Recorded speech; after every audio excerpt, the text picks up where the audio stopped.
Pakistani delegation से मुलाकात करेंगे, क्योंकि खबर यही है कि दरअसल ये जो डेलीगेशन है ये मुलाकात करने का ख्वाहिशमंद है कि वो मुश्तबा खामनाई से भी मुलाकात करे। आखिर क्यों मुश्तबा खामनाई से मुलाकात करना चाहता है ये डेलीगेशन? क्या इसके पीछे कोई बहुत बड़ी साजिश है? ईरान का डेलीगेशन बातचीत के लिए इस्लामाबाद पाकिस्तान गया था, तो क्या साजिश रची गई थी?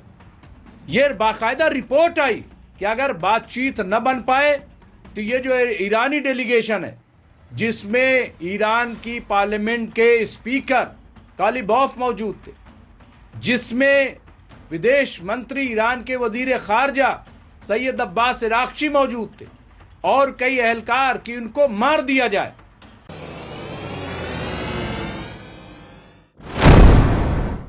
आदाब, मैं मुमताज आलम रिजवी और मैं इस वक्त बात करूंगा खास तौर से ईरान की और पाकिस्तान की।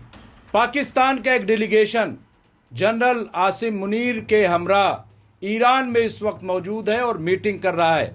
दरअसल आसिम मुनीर अमेरिका का पैगाम लेकर के गए। अमेरिकी सदर डोनाल्ड ट्रंप का मैसेज लेकर के वो ईरान पहुंचे हैं। मुलाकात का दौर जारी है, मुलाकात हो चुकी है, लेकिन क्या दूसरे दौर की बातचीत तय हो गई है? कहाँ ये बातचीत होगी? कौन कौन लोग बातचीत में शामिल होंगे? बातचीत का फॉर्मेट क्या होगा? किस तरह बात आगे बढ़ेगी? अभी इस पर कुछ भी रिपोर्ट सामने नहीं आई, लेकिन आसिम मुनीर पहुंच गए हैं। जैसा कि हमने बताया था, कल वो ईरान पहुंचे थे और सैयद अब्बास इराक्ची जो हैं, जो वजीर खारजा यानी विदेश मंत्री ईरान के, उन्होंने आसिम मुनीर का इस्तकबाल किया था, एयरपोर्ट पहुंचकर खैर मकदम किया था और उसके बाद से ये चर्चा में है कि अब बातचीत हो रही है, बातचीत चल रही है।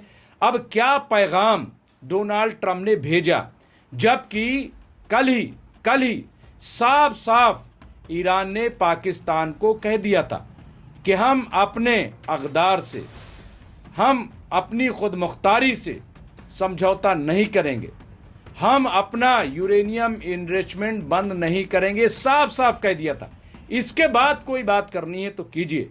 तो अब क्या पैगाम था डोनाल्ड ट्रंप का और क्या जवाब हुआ है ईरान का, भी कुछ भी क्लियर नहीं है।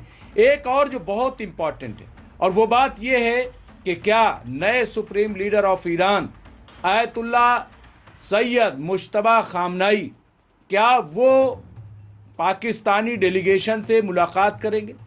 क्योंकि खबर यही है कि दरअसल ये जो डेलीगेशन है ये मुलाकात करने का ख्वाहिशमंद है कि वो मुश्तबा खामनाई से भी मुलाकात करे।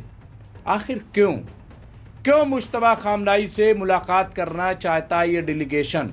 क्या इसके पीछे कोई बहुत बड़ी साजिश है? क्योंकि आप देखिए कि आयतुल्ला सैयद अली खामनाई की शहादत के बाद जिस तरह की खबरें आयतुल्ला मुश्तबा खामनाई के सिलसिले में आती रहीं, कई बार तो ऐसी खबर आई कि मुश्तबा खामनाई भी मार दिए गए, फिर ये खबर आई कि नहीं, वो मारे नहीं गए बल्कि वो बुरी तरह से जख्मी हैं, फिर ये खबर आई कि उनके पैरों में चोट है और वो चल नहीं पाते, फिर ये खबर आई और ये चर्चा चलाई गई कि आखिर अभी तक मुश्तबा खामनाई सामने क्यों नहीं आए, वो सिर्फ ट्वीट क्यों कर रहे हैं, वो आवाम को फेस क्यों नहीं कर रहे हैं, मस्जिद जुमा में वो क्यों नहीं आए। इस तरह की बातें मीडिया में चलती रही हैं। फिर याद होगा कि एक वीडियो जब 48 घंटे का टाइम अमेरिका ने दिया था, डोनाल्ड ट्रंप ने दिया था कि हम तहजीब ख़त्म कर देंगे, एक पूरी तहजीब यानी पूरे ईरान को तबाह कर देंगे। उस दौरान एक वीडियो मुश्तबा खामनाई साहब का ईरान ने जारी किया था, जो एक मिशन की तरफ, यानी जहां से मिसाइल वगैरह, वॉर रूम जिसको कह ले, वॉर रूम में उनके जाते हुए दिखाया गया था। उससे हड़कंप मच गया और ये पहले कहा गया कि ये एआई है, लेकिन बाद में साबित हुआ कि ये एआई नहीं है। क्या ये पहले का वीडियो है या ताज़ा वीडियो है, ये क्लियर नहीं हुआ। लेकिन ऐसे वक्त में ईरान ने क्यों वो वीडियो जारी किया था जिसने हंगामा मचा दिया?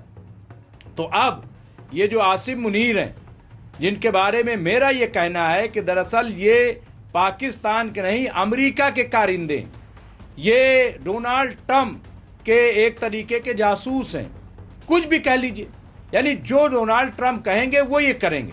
आए दिन ये अमेरिका में डोनाल्ड ट्रंप के दावत पे रहते हैं। ऐसे में इन पे कितना भरोसा ईरान करेगा, कैसे करेगा, मुझे नहीं पता। करना चाहिए नहीं करना चाहिए ये ईरान जाने, हम उस पर कुछ नहीं कहना चाहते। लेकिन मुझे नहीं लगता कि ईरान जो है वो मुश्तबा खामनाई से आसिम मुनीर की मुलाकात करवाएगा, नहीं करवाएगा। और मेरा ख्याल है कि करवाना भी नहीं चाहिए, क्योंकि बहुत मुमकिन है, बहुत मुमकिन है। आपको याद होगा कि अभी जब ईरान का डेलीगेशन बातचीत के लिए इस्लामाबाद पाकिस्तान गया था, तो क्या साजिश रची गई थी। ये बाकायदा रिपोर्ट आई कि अगर बातचीत न बन पाए तो ये जो ईरानी डेलीगेशन है, जिसमें ईरान की पार्लियामेंट के स्पीकर कालिबॉफ मौजूद थे, जिसमें विदेश मंत्री ईरान के वजीर खारजा सैयद अब्बास इराक्ची मौजूद थे, और कई एहलकार कि उनको मार दिया जाए। और ये इतना शदीद खतरा था कि जो रिपोर्ट आई है तस्नीम न्यूज एजेंसी के हवाले से, और दूसरी बाकायदा बयान दिया है कि ये डेलीगेशन वापसी में तेहरान नहीं उतरा, क्योंकि उन्हें डर था, उन्हें ये खबर मिली थी कि उन पे हमला हो सकता है। लिहाजा ये दूसरे एयरपोर्ट पे उतर करके और ट्रेन और बाई कार ये अपने अपने घरों को पहुंचे। तो ऐसी साजिश के दौरान क्या आसिम मुनीर की मुलाकात मुश्तबा खामनाई से कराई जाएगी? और मेरा अपना ख्याल ये है कि ये इसलिए भी होगा कि भेजा होगा अमेरिका ने कि जाओ मुनीर, जा करके देखो मुश्तबा खामनाई कैसे हैं, किस हालत में हैं, क्या कर रहे हैं और कहाँ पे हैं, कहाँ रह रहे हैं, ईरान में हैं या नहीं है, कहीं रूस तो नहीं चले गए, कहीं फ्रांस में तो नहीं है, कहीं स्पेन में तो नहीं है, कहाँ वो, तो जाओ पता लगाओ। तो मेरे ख्याल से ये एक जासूसी का भी जरिया हो सकता है, ये मेरा अपना ख्याल है। लेकिन बहरहाल ये इस वजह से आए हैं कि साहब ये बातचीत करेंगे और दूसरे मरहले की बातचीत तय होगी कि कहाँ बातचीत होगी, कैसे होगी, क्या होगा, ये सारी चीज़ें। मुलाकात हो गई जैसा कि मैंने बताया, लेकिन अभी कोई रिपोर्ट नहीं आई है। लेकिन ऐसा लग रहा है, अब एक खबर ये भी आ रही कि 2 हफ्ते का जो सीज फायर है उस 2 हफ्ते को बढ़ाया जाए। लेकिन अभी व्हाइट हाउस से ये खबर भी आ गई कि इसकी तरदीद व्हाइट हाउस ने की है कि अभी इसको बढ़ाने पे कोई बातचीत नहीं है, यानी 2 हफ्ते का ही सीज फायर रहेगा। लेबनान पे जो हमले हो रहे थे फिलहाल रुके हुए हैं, लेकिन खबर यह है कि इजराइल कोशिश में है कि किसी तरीके से जंग भड़क जाए। गाजा में लोग मारे जा रहे हैं, आज भी 4 से 5 लोग मारे गए हैं। तो ये सारी अपडेट्स है बहरहाल। लेकिन पाकिस्तान का डेलीगेशन इस वक्त ईरान में मौजूद है, बातचीत कर रहा है। क्या नतीजा निकलेगा, जो भी होगा हम आपको अपडेट करते रहेंगे। देखते रहे एमएमसी न्यूज़ इंडिया। बहुत बहुत शुक्रिया।